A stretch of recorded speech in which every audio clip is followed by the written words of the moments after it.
Y'all ever finish watching the show and just sit there staring at the screen, trying to figure out what happened? You go through all the season hoping to get better, and then at the end when you're done, you're kind of pissed that you spent so much time and energy watching the show, and you're just like, that was a waste of time. I'm not gonna get those hours back from binging.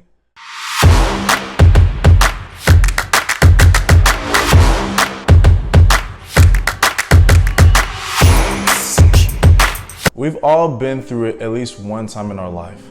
So let's talk about it. Here are some of the worst Disney Channel shows that I've ever seen in my life.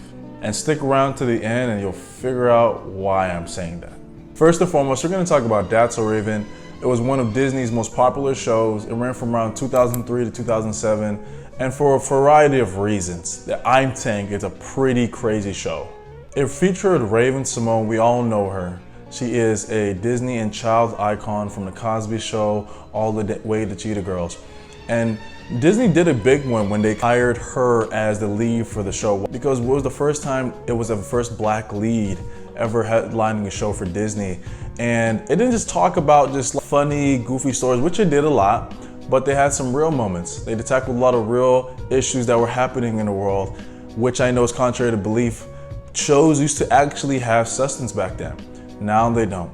We talked about racism, body image, disabilities, and more. There were so many different things that That's So Raven talked about that made it way before its time. And I thought it was too much, right? And in my way, I was like, I want the shows that just broadened my mind.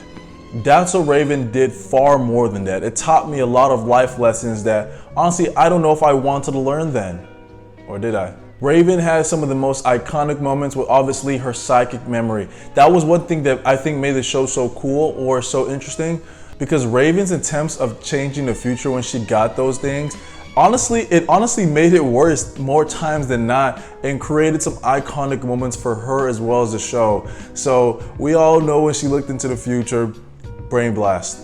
And the show just didn't die there. The impact of That's So Raven was so huge that it garnered spin-offs like Corey's House, which featured another black lead, Kyle Massey, as well as Raven's Home, which kind of continued the show as That's So Raven into the future. So I just think at the end of the day, it gave so much to not just her show in that genre, but to others and giving more opportunities to black creators. And last but not least, essentially about that show, it just gave so many iconic moments, especially in the pop culture of the 2000s. Who doesn't remember Raven? A Sweet Life of Zack and Cody.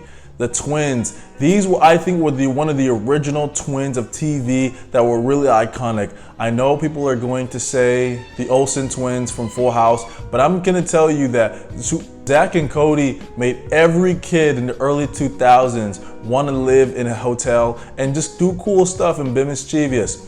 They were iconic. First, talking about living in a hotel is one of the coolest things, right? Because you have all the amenities right next to you. What most kids would dream to be in, they gotta live every single day, having insane adventures with not just themselves, but the guests as well as the employees, like Esteban, Mr. Moseby, and so many more.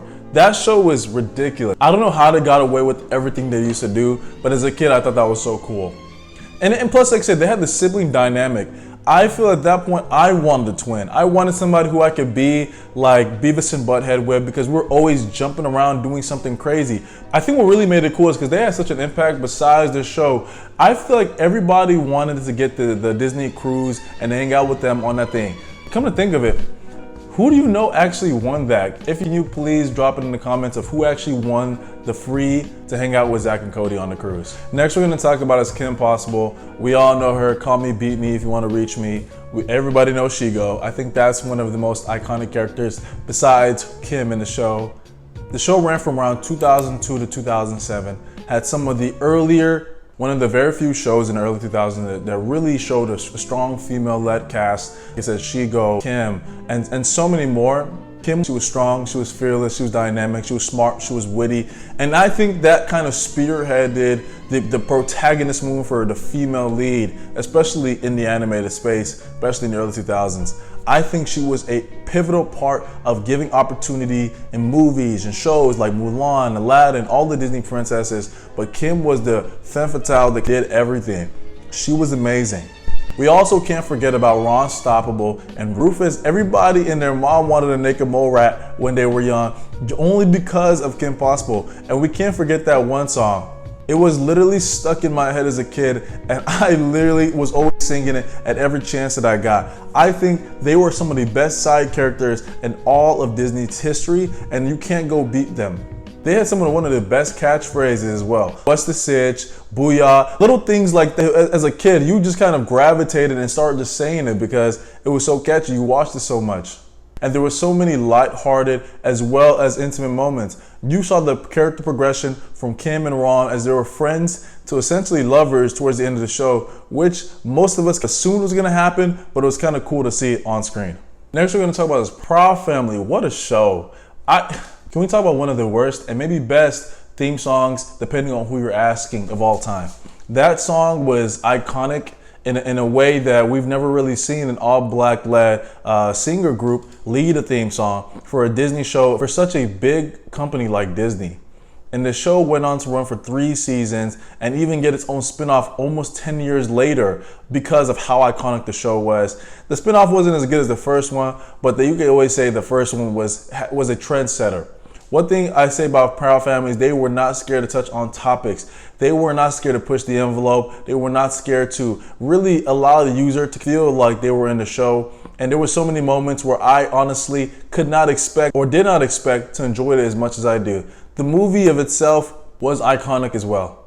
Like the way with the peanuts, then you have Dr. Carver, and we got Zoe breakdancing. It was actually kind of weird as well, but there were so many things I think that left a long impact on so many kids in the early 2000s that made it a great show, but I'm always gonna say a pretty bad show. And last but not least, we're gonna talk about is Phineas and Ferb. This show went on forever. And when I mean forever, it is one of Disney's longest lasting shows. And can I be the one to say that it was almost way too long? And they could have ended it after season 3, if you, in my opinion. This show was iconic because it was revolutionary. There was these 2 kids that essentially made their sister sound crazy every single time they did something insane that nobody else saw but the kids and Candace. Ridiculous, right? Every episode had Phineas and Ferb creating some kind of ridiculous invention, going on some kind of ridiculous adventure, and then Candace trying to bust them each time. And each time she failed. And the one time she even gets close, she fails. The show never gave her any love, and I'm talking about for all the big siblings out there. I'm talking to you. You matter because we were all like Candace at one point, trying to bust our little siblings, and they never gave us our shine. So we can appreciate a Candace moment. They had some pretty iconic songs that got to your head and were annoying after one point, like Geechee Goo, as well as SIMP, Squirrels in My Pants. All kids were singing that song, and it got to the point where I was tired of hearing it from my little siblings. And we all know those moments where you're just really fed up with hearing it one more time. That's what I'm gonna say that watching Phineas and Ferb was like. Every single moment, there were so many movies that came off of it, so many opportunities that came from it, and it got to the point where I was like, hey, this show should just be done. And honestly, these are why all these shows, in my opinion, were so terrible. Can you imagine being a kid and watching this during these times? How insufferable there would be? Okay, I'm done. Honestly, these are one of the best shows ever. And as somebody who grew up in the early 2000s and somebody who grew up watching TV and enjoyed coming home from a long day of school, finally being able to watch their favorite show, these shows were amazing. These shows really held a special place in my heart growing up, especially when you're able to, like you said, have a long day of school, have it be finally done with a test and throw on your favorite show on a Friday night. These shows were iconic. And if you stayed this long and you watched it, I'm sorry it was rage bait, but at the end of the day, these are some of the best shows. I'm hoping that you enjoy some of them. Were there any shows that were just so terrible that they did not make this list? You let me know. Drop a like, comment below.